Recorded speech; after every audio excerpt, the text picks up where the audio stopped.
If you've been following the ECB on Instagram, you'll have seen in the last week or so, they've sort of got the propaganda machine moving. You've had these really staged, so obviously carefully curated, carefully managed interviews with Brendon McCullum, who is, I guess, he's being told to say the right things. I don't believe him. I think if you go back to Sydney, he seemed to think that his way still was the best way, despite the fact that we just got absolutely humped 4-1 against the depleted Australian team. He said he wasn't for changing. And then, the Test match series starts in a few days, and we're being subjected to these sort of puff pieces where he's saying things. Even if he does believe these things he's saying, he's not implemented them in his last 4 years. In which case, he should have lost his job. In my opinion, he should have lost his job anyway. And yet he gets rolled out. And look, and on the other side is, if he really is being forced to say this or he's going through the motions, then again, he should lose his job, right? I do not get some of the things that he's saying. They seem completely at odds with what we've demonstrably seen from him, the way he's prepared this England team in the last 4 years or so. And the fact is that as other teams in the world have caught up with how England are playing, his record's not so good. In the last, after the first 11 games, he'd won 10. Since then, he's lost more Test matches than he won, so lost 17, won 16. Yeah, he sort of gets wheeled out in the media. I think they're training at Loughborough. In the background, they have all the nice B-roll, and you think, happy, we're all making progress here.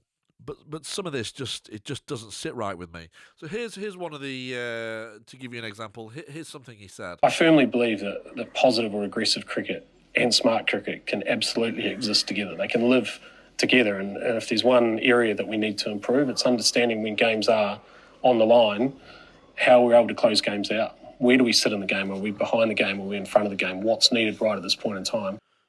So he firmly believes, apparently, that positive and smart cricket can live together.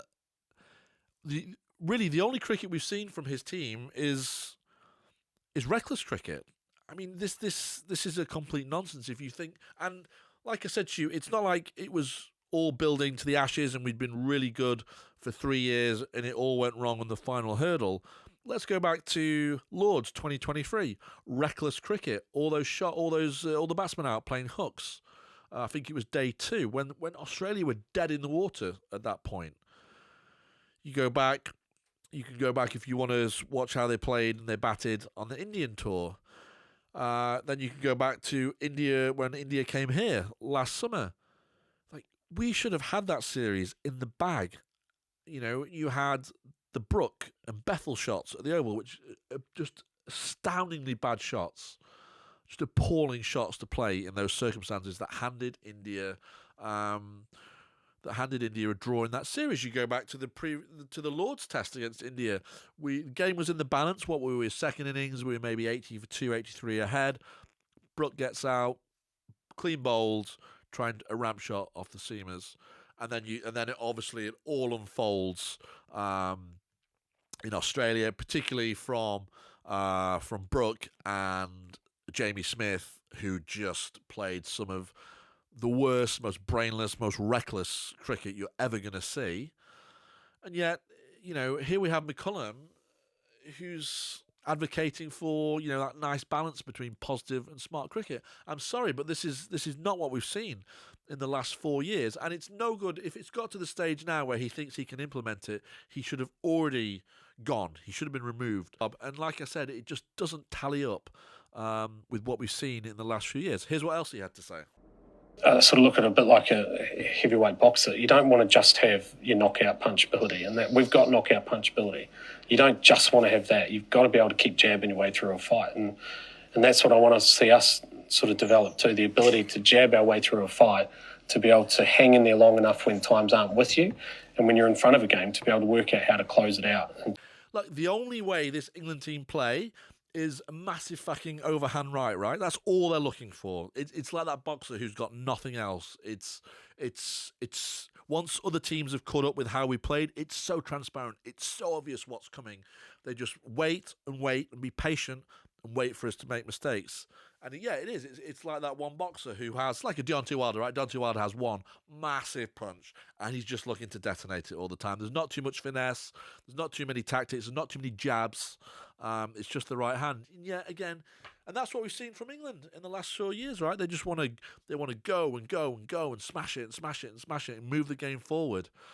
But there's no point of difference. There's no soaking up pressure. What about the Mitchell Starc stuff? Over the winter, Australia had one bowler, and we went haymakers at Starc from the get-go, and we kept going, and we were edging, giving him chances all the time. And just to hear this stuff from McCullum, I just find it embarrassing, really. And again, it's so fake and phony and at odds with what we've seen. You know, if he's like the boxing analogy, he's almost like a punch-drunk boxer who's sort of babbling on about, you know, you heard him at Sydney, we're just a bit of a nip and tuck away from where we need to be, and a bit of evolution, not revolution, all this sort of stuff. And now this, like, I don't know about this guy. I did like him at the start.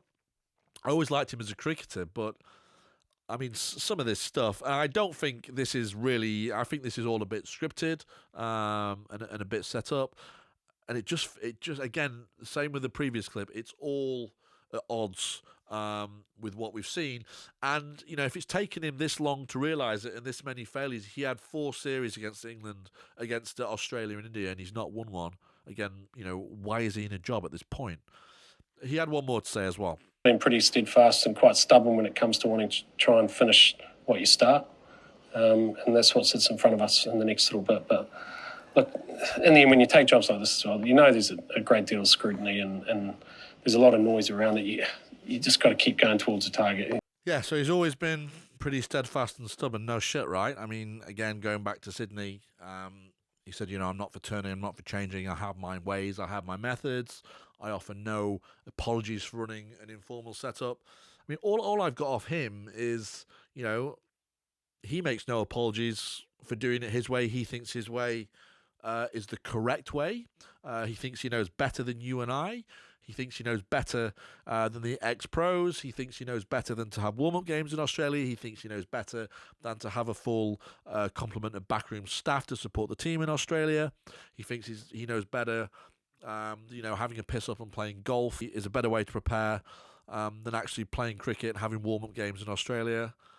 And again, it's all. I think this summer's going to go one of two ways, right? I think England have become quite unlikable after what happened in the Ashes. They become very arrogant. They have sort of this god complex around them, and I'd say a fair element of narcissism as well. And you know, Cullen and McKee are incredibly lucky to still have their jobs. I do not understand how. I think even both of them have managed to keep their jobs. I think, to me, they're on the verge of. Would I say they're like snake oil salesmen or charlatans? I'm heading in that direction, and I'm going to be fascinated to see how this summer plays out. If it doesn't go well for England, that leaves us in a serious spot of bother, because there's not that many Test matches left before the Ashes starts next year. But I don't think they think that their methods are particularly wrong.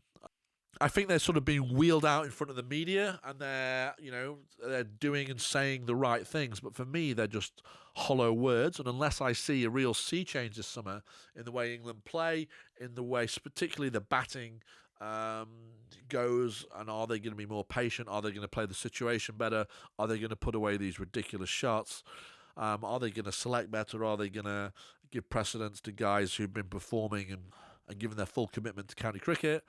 These are all things that I'm looking to see. I'm not buying the bullshit at the moment. Call me cynical. I just don't believe a word that's coming out of his mouth. And look, if England really change, I'm open to seeing something different. And I'm happy to be proved wrong, really happy to prove wrong, because if I am proved wrong, it means we have an increased chance of winning the Ashes next year. So look, few days to go. If you're going to be at Lord's, I'm going to be there a few days. I hope you have a great time. Let me know in the comments. Are you a fan of McCullum at the moment? Do you believe what he's saying? Do you think there's going to be a slight sea change in the way England play? How is his relationship with Stokes? It'll be interesting to see how this series unfolds. I look forward to talking to you in the next one.